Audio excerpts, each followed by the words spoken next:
Hello everyone, I welcome all of you to this wonderful Gurukul. और इस video में हम देखने वाले हैं difference between eukaryotic cell and prokaryotic cell. So ये जो ड्राइंग है वो है प्रोकैरियोटिक सेल की प्रो यानी कि जो पहले आया था। ये है यूकैरियोटिक सेल की जो कि बाद में आया, यानी कि इवोल्यूशन में इसके बाद इसमें से ये बना। ठीक है, तो हमें ये वीडियो क्यों देखना चाहिए? अगर आपको साइंस में इंटरेस्ट है तो भी ये वीडियो देख सकते हैं। आपके स्टैंडर्ड में चैप्टर के रिलेटेड है तब भी देख सकते हैं, साइंस में इंटरेस्ट है तब भी देख सकते हैं, जनरल नॉलेज के लिए भी ये वीडियो देखी जा सकती है। तो इस वीडियो में हम डिफरेंस देखने वाले हैं, कॉमन सिंपल, जो कि eukaryotic cell and prokaryotic cell को एक दूसरे से अलग करता है, वो डिफरेंस। तो इसमें हम जैसे कि सबसे पहले देखेंगे साइज़। जो साइज़ की अगर बात करेंगे तो जो प्रोकैरियोटिक सेल है, जैसे कि हमने पहले कहा प्रो यानी कि पहले आया, जब इवोल्यूशन हो रहा था, जब ये पहले से इवोल्यूशन, जब पहले के समय में जब इवोल्यूशन, बहुत पहले जब इवोल्यूशन हो रहा था, जब पहले ये सारे सेल्स बन रहे थे, तब सबसे पहले जो बना वो था ये प्रोकैरियोटिक सेल। जैसे कि ये जो एग्जांपल है बैक्टीरियल सेल का, वो भी एक प्रोकैरियोटिक सेल का ही एग्जांपल है।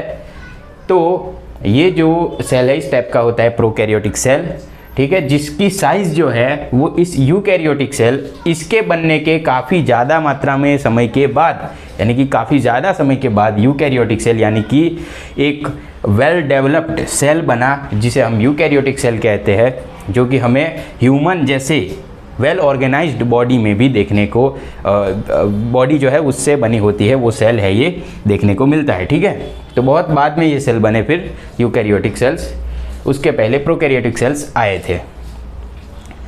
तो प्रोकैरियोटिक सेल जो है उसकी साइज़ जो है वो यूकैरियोटिक सेल्स से काफ़ी ज़्यादा मात्रा में कम होती है, यानी ये सेल्स बहुत छोटे होते हुए, छोटे इतने होते हैं कि इन सेल की कंपैरिजन में जो ये यूकैरियोटिक सेल है वो 100 टाइम्स बड़े होते हैं।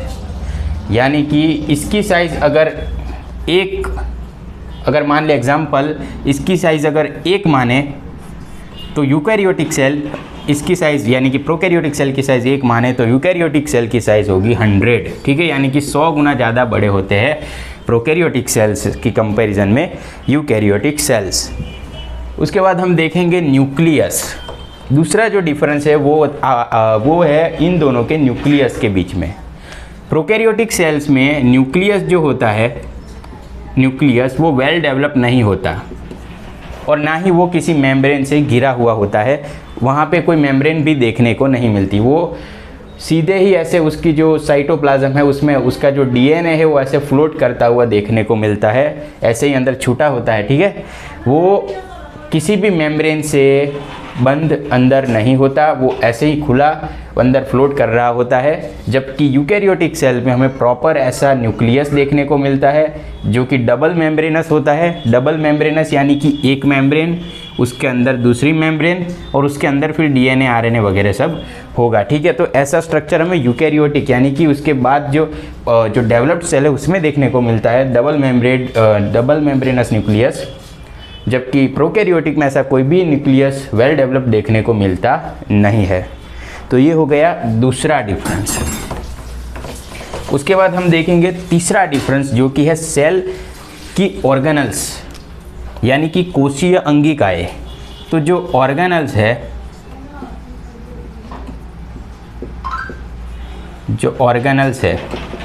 जो कि सेल के अंदर उसके विभिन्न फंक्शंस को करने के लिए उसे काम आती है, जैसे कि माइटोकॉन्ड्रिया हो गया, जैसे गोल्गी एपार्टस हो गया, जैसे एंडोप्लाज्मिक रेटिकुलम हो गया, जैसे न्यूक्लियस खुद हो गया, पेरोक्सिसोम, लाइसोसोम, रिबोसोम्स, ये सारी ही जो कोशीय अंगिकाएं है, जिसे हम सेल्यूलर ऑर्गेनल्स कहते हैं, वो सारी डेवलप्ड सेल में यानी कि यूकैरियोटिक सेल में देखने को मिलती है। लेकिन प्रोकैरियोटिक सेल में कोई देखने को मिलता नहीं, सिर्फ एक रिबोसोम्स के सिवाय और कुछ भी देखने को नहीं मिलता।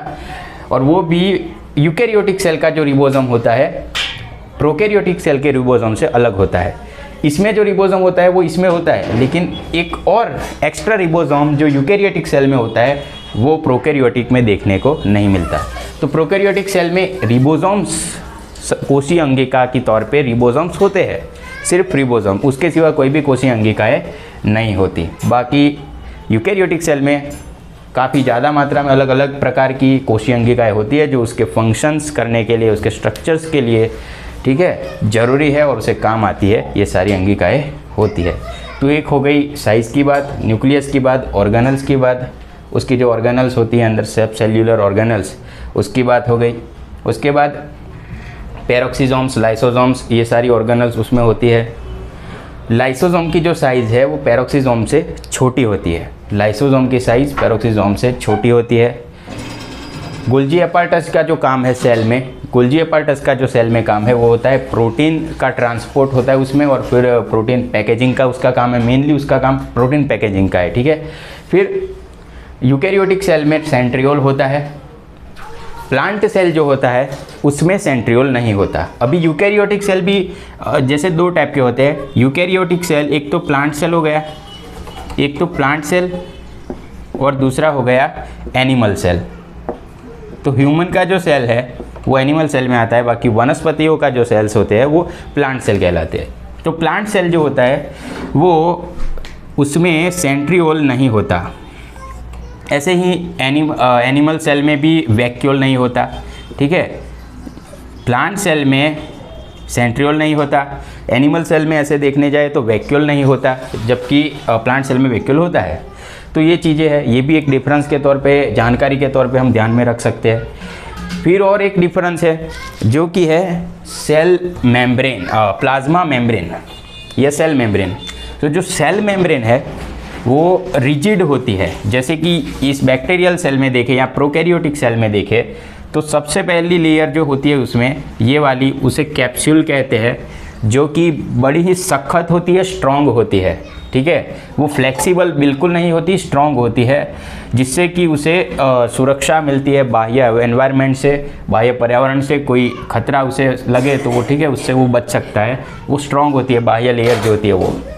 उसके अलावा उसके शरीर, बाह्य जो शरीर के भाग पे देखे उसके स्ट्रक्चर में तो पिलाई देखने को मिलते हैं। ऐसे जो छोटे छोटे हेयर लाइक स्ट्रक्चर्स, उसे पिलाई कहते हैं। ये जो डीएनए फ्लोट कर रहा है बिना न्यूक्लियस के, उसे न्यूक्लियोइड कहते हैं, ठीक है। ये जो स्ट्रक्चर ऐसा बन रहा है कि डायरेक्ट साइटोप्लाज्म में वो फ्लोट करता रहता है, न्यूक्लियस नहीं है वेल डेवलप, इसलिए उसे न्यूक्लियोइड ऐसा नाम दिया गया है। ये उसका साइटोप्लाज्म है जिसमें रिबोसोम्स देखने को मिल जाते हैं। ये साइटोप्लाज्मिक मेम्ब्रेन सबसे अंदर होती है, बीच में सेल वॉल होती है जो भी काफ़ी स्ट्रॉन्ग होती है, ठीक है। तो ये चीज़ें हैं। अब यूकैरियोटिक सेल में जब देखें सेल मेम्ब्रेन, जो अगर देखें सेल मेम्ब्रेन, तो जो सेल मेम्ब्रेन है वो यूकैरियोटिक सेल में फ्लेक्सिबल होती है, यानी कि वो हिलडुल सकती है ऐसे, ठीक है, स्ट्रक्चर के मुताबिक थोड़ा बहुत चेंज उसमें लाया जा सकता है, कर सकती है, वो फ्लेक्सिबल होती है। लेकिन जो प्रोकैरियोटिक सेल की है, प्रोकैरियोटिक सेल, उसकी जो सेल मेम्ब्रेन है वो स्ट्रॉन्ग होती है, ठीक है, कैप्सूल जिसे कहते हैं, और वो बिल्कुल भी फ्लेक्सिबल नहीं होती, ठीक है, यानी कि उसके स्ट्रक्चर में फेरफार नहीं किया जा सकता, वो ऐसी ही रहती है।